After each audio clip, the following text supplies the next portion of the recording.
سلام دوستای گلم، امیدوارم که حالتون عالی باشه. امروز اومدم خدمتتون با آموزش کیک تولد خونگی. بریم که با هم درستش کنیم. شما در ابتدا باید یک کیک ساده وانیلی بپزین که من آموزش کیک قابلمه‌ای رو داخل پست قبلی گذاشتم و به جای اینکه خواسته باشین کاکائو بزنین میتونین کاکائو رو حذف کنین و همینجور ساده کیک رو آماده کنین که کیک وانیلی میشه و کیکتون رو طبق تصویر به 3 قسمت مساوی تقسیم کنید.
یه صابخونه استفاده کردم که می‌بینید کاملا بنماری شده روی حرارت کتری و میخوام لابلای کیک هم از خامه صبحانه استفاده کنم. از خامه قنادی هم میتونین استفاده کنین، ولی خامه قنادی چون شکرش بالاست من از خامه صبحانه استفاده کردم. خب اول یک لایه از گاناش یا همون سس شکلاتتون روی کیک میریزین. من آموزش گاناش رو هم داخل پست‌های قبلی گذاشتم، میتونین ببینید.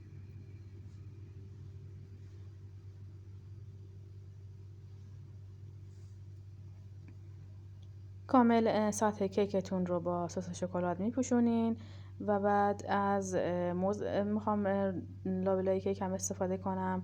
موزها رو هم کاملا نازک برش بزنین و طبق ویدیو روی کیکتون کامل سطحش رو بپوشونین.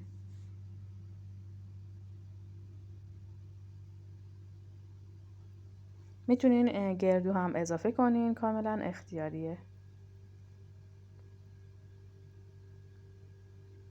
خب وقتی که موزها روی سطح کیک گذاشتیم و کاملا پوشون، از خامه صبحانه استفاده میکنم لایه بعدی رو که باید کاملا ذوب شده باشه.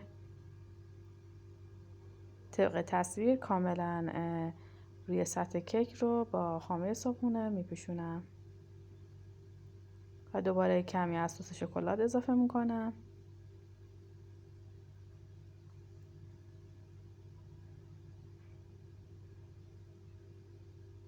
و لایه دوم رو قرار میدم روی سطح کیکم. این لایه رو هم طبق لایه قبلی کاملا با سس شکلات، موز و خامه صبحونه کاملا میپوشونم.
خب به مرحله آخر رسیدیم. لایه آخر کیک رو هم میذاریم و به کمک دستتون کمی فشار بدین تا لایه ها به هم بچسبه و باز نشه.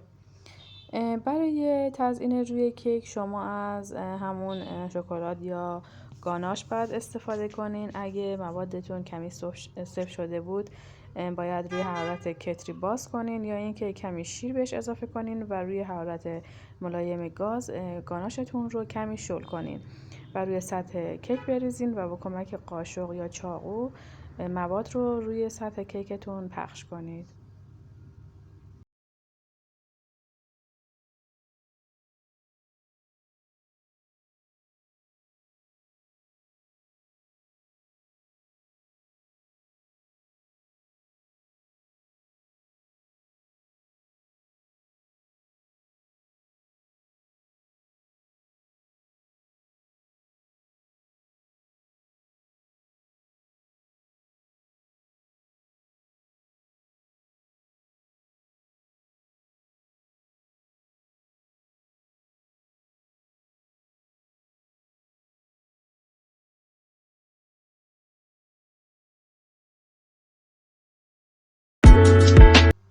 خب وقتی که گاناش رو روی کیک کامل پخش کردین بذارین کمی از حرارت بیفته و خودشو بگیره و بعد کمی از خامه صبحونه رو طبق تصویر روی کیکتون بریزین و بهش شکل بدین.